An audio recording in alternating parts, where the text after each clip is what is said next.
সম্প্রতি সামাজিক যোগাযোগ মাধ্যমে একটি ভিডিও ভাইরাল হয়েছে, যেখানে দেখা যায় দুজন লোক একজন বয়স্ক ব্যক্তিকে জোরপূর্বক চুলদাড়ি কেটে দিচ্ছে। এক পর্যায়ে বৃদ্ধ লোকটি হাল ছেড়ে দিয়ে আল্লাহর কাছে ফরিয়াদ জানাচ্ছেন, আল্লাহ তুই দেখিস।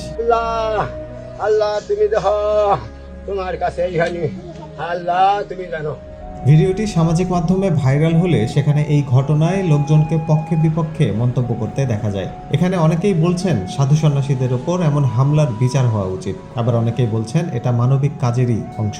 জট পালাই দিয়া আমি আজগা করতে পারি না, আজগা বেদনা কাইলেইরা হেনস্থার শিকার ব্যক্তির নাম হালিমউদ্দিন আকন্দ। তার বয়স ৭০। তিনি ময়মনসিংহের তারাকান্দ উপজেলার কাশীগঞ্জ বাজার এলাকার কোদালিয়া গ্রামের বাসিন্দা।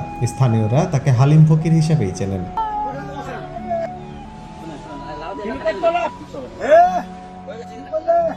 স্থানীয়রা বলছেন হালিমউদ্দিন পাগল নন, তিনি পুত্র ও কন্যা সন্তানের জনক। দীর্ঘ ৩৭ বছর জট ছিল তার মাথায়। হযরত শাহজালাল রহমতুল্লাহ আলাহি ও শাহপরান রহমতুল্লাহ আলাহি এর ভক্ত তিনি আগে পেশায় কৃষক ছিলেন, তবে ফকির বেশে জীবনযাপন করছেন এখন। গত কোরবানির ঈদের কয়েকদিন আগে কাশীগঞ্জ বাজারে হঠাৎ করেই একদল লোক এসে জোরপূর্বক তার মাথার জট ও দাড়ি কেটে দেয়। চুল দাড়ি এটা কাটতেছিল, আর সবাই দেখতেছিল, ভিডিও করতেছিল। উনি বলতেছিল বারবার যে আমার সাইডা। শুধু হালিমউদ্দিনই এমন হামলার শিকার নন। সামাজিক যোগাযোগ মাধ্যমে এমন অনেকগুলো ভিডিও ছড়িয়ে পড়েছে, যেখানে দেখা যাচ্ছে একদল লোক জোর করে সাধারণ আধ্যাত্মিক সাধকদের চুলদাড়ি কেটে দিচ্ছে। উগ্রবাদীদের এমন হামলাকে অনেকেই সোশ্যাল মিডিয়ার ভিউ বাণিজ্য ও ভাইরাল হওয়ার চেষ্টা বলে অভিযোগ করছে এবং এদের কঠোর শাস্তির দাবি করছে। হাসান উইকলি ইনকিলাব।